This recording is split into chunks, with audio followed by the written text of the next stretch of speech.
Assalamualaikum warahmatullahi wabarakatuh. Nama saya Anita dari kelompok 4. Ini saya di sini akan menjelaskan tentang IT Audit Trail. IT Audit Trail merupakan salah satu fitur dalam program yang digunakan untuk mencatat semua kegiatan yang dilakukan oleh user dalam tabel log. Secara rinci, Audit Trail default akan mencatat waktu user, data yang diakses, dan kegiatan yang dilakukan. Jenis kegiatan berupa menambah, menghapus, dan merubah. Ada dua cara kerja Audit Trail. Yang pertama, dengan menyisipkan perintah penambah record di tiap query insert, update, dan delete. Yang kedua, dengan memanfaatkan fitur trigger pada DBMS. Trigger adalah kumpulan SQL statement yang secara otomatis menyimpan log pada event insert, update, ataupun delete pada sebuah table. Hasil audit trail. Record audit trail disimpan dalam bentuk yaitu yang pertama binary file atau ukuran tidak besar dan tidak bisa dibaca begitu saja. Dengan ukuran log dapat mencapai ukuran relatif besar, maka dapat melakukan penghematan kapasitas ruang hard disk dengan menyimpan log pada file binary.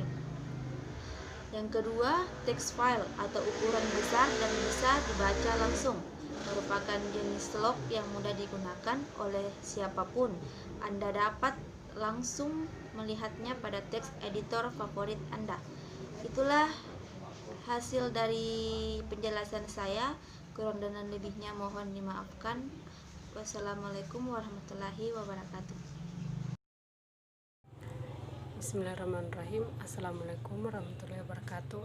Perkenalkan, nama saya Anip dari kelompok 4. Di sini saya akan membahas materi saya tentang real-time audit. Real-time audit adalah sebagai kegiatan evaluasi terhadap individu, organisasi, sistem, proses, atau produk. Definisi real-time audit adalah sistem pengolahan online transaksi secara individu di entry melalui peralatan terminal, divalidasi dan digunakan untuk mengupdate dengan segera ke dalam komputer. Real-time audit sangat efektif untuk membangun prosedur menjadi perjanjian pembiayaan meliputi proyek atau kegiatan yang bersangkutan. Adapun kelebihan dari pemrosesan secara real-time audit, yang pertama yaitu pemrosesan real-time sangat menyederhanakan siklus kas perusahaan. Yang kedua, memberikan perusahaan keuntungan pada pasar. Dan yang ketiga, akan mengurangi pemakaian kertas. Adapun beberapa contoh dari real-time audit. Yang pertama, sebuah banding kepada Menteri Keuangan untuk mempertimbangkan kembali perjanjian yang telah disepakati. Yang kedua yaitu pengawasan keuangan negara untuk menyetujui penjualan perusahaan. Real-time audit memiliki sumber daya generik dan tidak tergantung alat atau hardware. Tidak tergantung pada alat atau hardware dan sepenuhnya beradaptasi dengan aplikasi pusat yang menyediakan informasi. Itulah hasil dari materi saya. Kurang lebihnya mohon dimaafkan. Assalamualaikum warahmatullahi wabarakatuh. Assalamualaikum warahmatullahi wabarakatuh. Perkenalkan, nama saya Aska. Di sini saya akan membahas pengertian IT forensik. IT forensik yaitu suatu ilmu yang berhubungan dengan pengumpulan fakta dan bukti pelanggaran keamanan sistem informasi serta validasinya. Menurut metode yang digunakan, misalnya metode sebab akibat, Fakta-fakta tersebut setelah diverifikasi akan menjadi bukti-bukti yang akan digunakan dalam proses selanjutnya. Selain itu juga diperlukan keahlian dalam bidang IT, termasuk diantaranya hacking dan alat bantu baik hardware maupun software, untuk membuktikan pelanggaran-pelanggaran yang terjadi dalam bidang teknologi sistem informasi tersebut.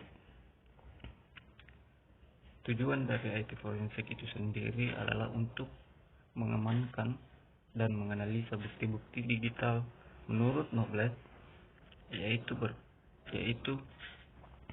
berperan untuk mengambil, menjaga, mengembalikan dan menyampaikan data yang telah diproses secara elektronik dan disimpan di media komputer. Ada empat elemen kunci forensik dalam teknik teknologi informasi, antara lain: pertama, identifikasi. Identifikasi dari bukti digital merupakan tahapan yang paling awal dalam teknologi informasi. Kedua, penyimpanan bukti digital. Penyimpanan bukti digital termasuk tahapan yang paling kritis. Yang ketiga, analisa bukti digital, pengambilan, pemrosesan, dan interpretasi dalam bukti digital. 4. Presentasi bukti digital, proses persidangan, di mana bukti digital akan diuji dengan kasus yang ada. Metode prosedur IT forensik yang umum digunakan ada dua jenis, yaitu yang pertama, search dan seizure, dimulai dari perumusan suatu rencana, termasuk identifikasi dengan penelitian permasalahan, membuat hipotesis, uji hipotesis secara konsep dan empiris, evaluasi hipotesa berdasarkan hasil penelitian, evaluasi hipotesa terhadap dampak yang lain. Yang kedua, pencarian informasi. Pencarian informasi ini dilakukan oleh investigator dan merupakan perencanaan bukti tambahan dengan mengendalikan saksi secara langsung maupun tidak langsung. Alasan-alasan untuk menggunakan teknik IT forensik. Yang pertama, dalam kasus hukum, teknik komputer forensik sering digunakan untuk menganalisa sistem komputer milik terdakwa atau milik penggugat untuk memulihkan data jika terjadi kegagalan atau kesalahan hardware maupun software. Yang kedua, untuk menganalisa sebuah sistem komputer setelah terjadi perampokan, misalnya untuk menentukan bagaimana penyerang memperoleh akses dalam apa yang penyerang itu lakukan. Ya, itulah pembahasan singkat mengenai IT forensik dari saya. Lebih dan kurangnya mohon dimaafkan. Assalamualaikum warahmatullahi wabarakatuh.